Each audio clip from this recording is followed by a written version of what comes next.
Live. The race for Minnesota governor took an interesting turn yesterday. That's how we do it in Minnesota, right? When Governor Walz dropped out of the race, some people said it was inevitable. Others were just really surprised by this. In the meantime, there's been a lot of speculation. Who will run for the DFL? Is this good news for the Republicans? Maybe not. Joining me now is former Minnesota Governor Tim Pawlenty, the state's last Republican governor, serving from 2003 to 2011. Thank you so much for joining us. Good to be with you, Amy, and your Fox 9 viewers, and Happy New Year's to everybody. Thank you, and to you. Let's kind of start back at the beginning here. What did you think when you heard that Governor Walz was dropping out? I was not surprised. I have been privately predicting this for some weeks, that given the avalanche of news and reports regarding the fraud and building on some of the other problems in the past, it was just too much, too heavy of a baggage to carry. So I think he made a wise decision to get out of the race, because this was not going to go away quietly or easily, and it probably wasn't going to end well for him. And the governor knew about, a lot of, if not most of the fraud that was still going to continue to come out. I remember talking to the legislative auditor about that. So he knew these things when he decided to run.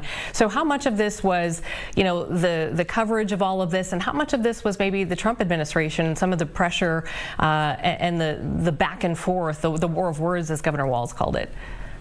Well, I saw a curious reference by one of the Walz team in one of the local newspaper this morning that it didn't show up in the polling. In other words, they didn't think it was that big of a deal until recently, apparently. But obviously, this has understandably made Minnesotans very mad. We work very hard, pay a lot of money to the state of Minnesota, and we don't want to see it wasted or stolen.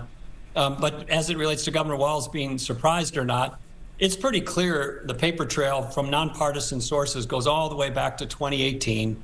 You had legislative auditors' reports along the way, flashing red lights about lack of financial controls.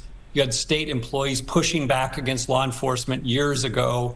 You had the auditor calling the administration, the Walz administration, having a shoot the messenger mentality when they tried to flag things that could be fixed. So there was no way he was going to crawl out from underneath all this. Yeah, so do you believe specifically there were people in power who did just sort of look the other way on some of this stuff, and even actively, you said, push against it to get to this place? And some of that, are you saying, maybe would have come out in the course of a campaign?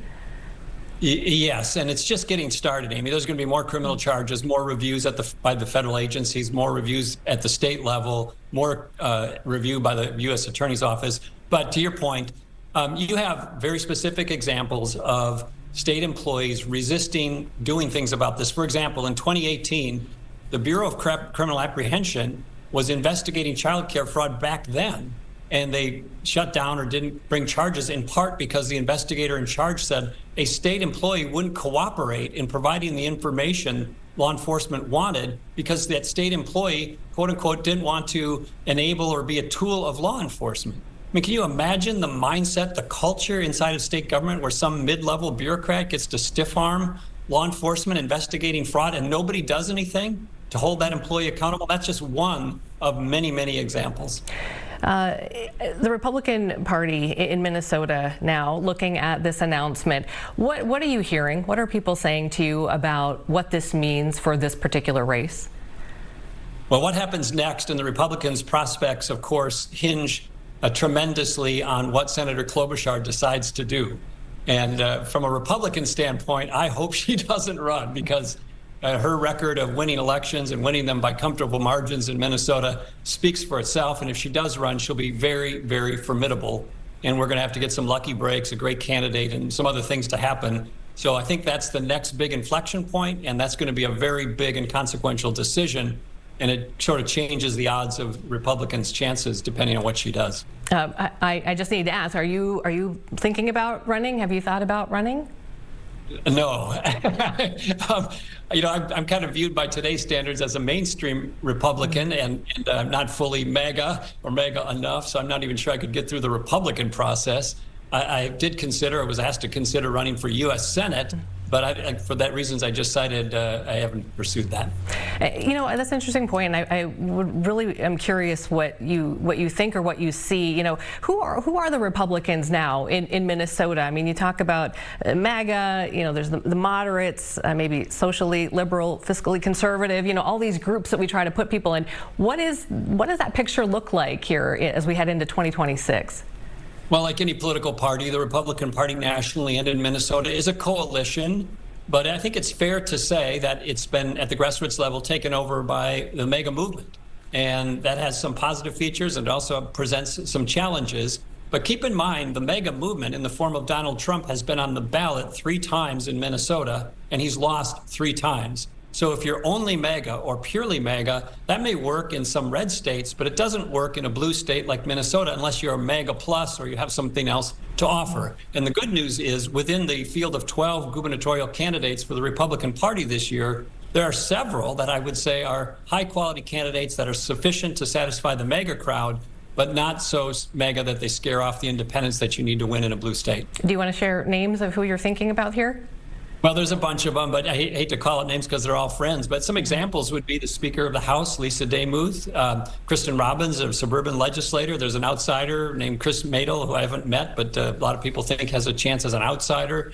Of course, Scott Jensen is running again, too. But the list goes on. There's a dozen of them. But there's at least a handful of them that I think could be credible candidates. Just getting back to Senator Klobuchar for a moment. Again, we have not confirmed that she has decided to run or not. We just know that Governor Walz has had those conversations with her. Governor Walz said yesterday that there will be, he said, a Democratic governor, and the progressive agenda will continue. Does Senator Klobuchar fit that mold, or would she, do you think, pull the state in a more sort of moderate direction? Well, I know Senator Klobuchar quite well, and I think she presents, sort of as a reasonable, thoughtful, moderate, but her voting record is still pretty liberal. So, but she remains very popular in Minnesota, not as popular as she was, say, 10 years ago, but still very popular. And so I don't think she would belong in sort of the socialist wing of the Democratic Party, which is getting more and more strength at the grassroots level in their party. So she would maybe fall into somewhere between moderate and liberal.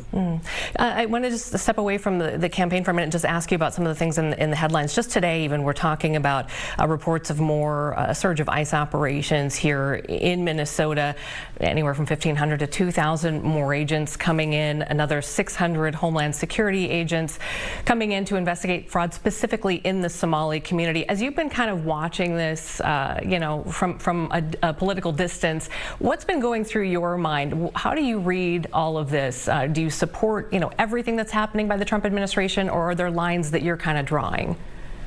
Well, let's just one step back. The Democrats, specifically President Biden, let immigration get out of control. The New York Times estimated 10 million people came into the country in 4 years under the Biden administration. The border was out of control. Illegal immigration was out of control. And so I applaud President Trump's efforts to crack down on illegal immigration and try to make it a system that is orderly, not illegal, but make it legal, and then try to move forward from there.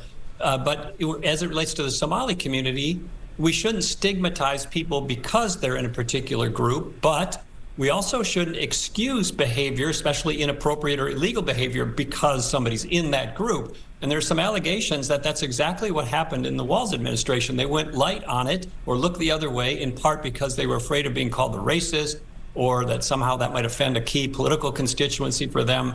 But we now know that there's a lot of fraud, and a lot of it centered on the Somali community. So going after that aggressively is not unwarranted. I also have to ask, I have to put up a little mirror and say, how has media coverage changed since you were governor?